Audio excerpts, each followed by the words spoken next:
Assalamualaikum warahmatullahi wabarakatuh. Perkenalkan, nama saya Lalu Muhammad Wildan Endawan.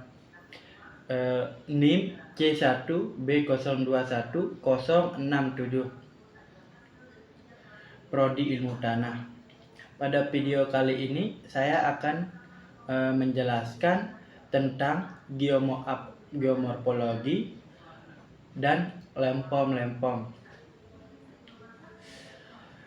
Geomorfologi adalah bidang ilmu geografi yang mempelajari bentuk dan struktur permukaan bumi, serta proses-proses geologis dan geografis yang membentuknya. Ini mencakup analisis dan deskripsi berbagai fitur alam seperti pegunungan, lembah, sungai, dan dataran. Tujuan utama geomorfologi adalah untuk memahami sejarah landscape, memprediksi perubahan yang mungkin terjadi di masa depan, dan mengidentifikasi potensi masalah lingkungan seperti erosi tanah, banjir, dan penurunan tanah. Bentuk lahan adalah ciri-ciri geografis dan topografi yang bisa sangat beragam, dan mereka dapat mencakup berbagai jenis seperti pegunungan, bukit, lembah, dataran, sungai, gurun, pantai, dan lain-lain. Bentuk lahan terbentuk oleh berbagai proses geologis seperti erosi, sedimentasi, tektonik lempeng, danau, aktivitas vulkanik, serta pengaruh iklim dan vegetasi. Mereka berperan penting dalam membentuk karakteristik fisik dan visual suatu wilayah, dan pemahaman tentang bentuk lahan sangat penting dalam bidang geomorfologi itu sendiri, geografik, fisik, dan ilmu lingkungan. Saya akan lanjut menjelaskan tentang lempom. Kebetulan saya pernah pengamatan secara langsung di berbagai lokasi, di 4 lokasi, dan lokasi pertama di kawasan Kusuk KLU, dan lokasi kedua di kawasan Pemenang KLU, dan lokasi yang ketiga berada di Desa Jugil KLU, dan lokasi yang terakhir berada di kawasan Kayangan KLU.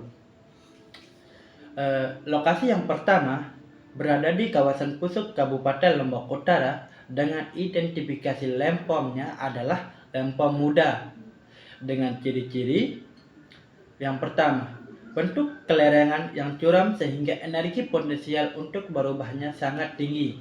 Namun, dikarenakan beragamnya vegetasi yang tumbuh di sekitarnya membuat proses energi potensial terlambat. Yang kedua, tingkat erosi yang rendah diakibatkannya banyak vegetasi yang tumbuh sehingga bentuk permukaannya tidak terlihat, dan curah hujannya rendah pada kawasan ini sangat mempengaruhi. Yang ketiga, kesuburan tanah pada lempom ini tinggi yang ditandai dengan beragamnya vegetasi yang tumbuh di sekitarannya. Dan lokasi yang kedua berada di kawasan Pemenang, Kabupaten Lombok Utara, dengan identifikasi lempom yaitu lempom dewasa dengan ciri-ciri yang pertama, bentuk kelerengan yang sudah tumpul. Yang kedua, tingkat erosi yang tinggi diakibatkan dari jarangnya vegetasi yang tumbuh di sekitar lempom. Yang ketiga, energi potensial untuk berubahnya sangat tinggi. Hal ini dapat berubah campur tangan manusia, di mana hal ini disebabkan oleh pengalihan lahan untuk menjadi lahan pertanian tanaman bermusiman. Yang keempat, kesuburan tanah pada bagian atas lebih rendah dibandingkan dengan bagian bawahnya.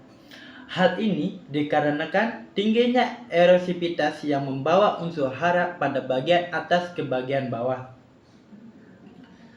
Dan lokasi yang ketiga berada di kawasan Desa Junggil, Kabupaten Lombok Utara, dengan identifikasi lempomnya adalah lempom struktural atau lempom patahan yang diakibatnya dari perangkat lempeng bumi.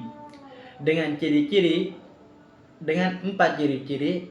Ciri-ciri pertama, kesuburan tanah sama di sekitaran patahan. Yang kedua, adanya daerah patahan. Yang ketiga, alur sungai mengikuti garis patahan. Dan yang terakhir, terdapat endapan pelupian. Dan lokasi yang terakhir, lokasi keempat, berada di kawasan Kayangan, Kabupaten Lombok Utara, dengan identifikasi lempom adalah lempom tua. Dengan berbagai ciri-ciri. Ciri-ciri yang pertama, bentuk bukit landai. Yang kedua, vegetasi yang tumbuh didominasi rerumputan. Dan yang ketiga, kesuburan tanah yang rendah namun tingkat silikat yang tinggi ditandai dengan warna tanah yang pucat. Dan yang keempat, energi potensial rendah diakibatkan rendahnya tingkat erosi. Dan itulah berbagai jenis lempom dan ciri-cirinya.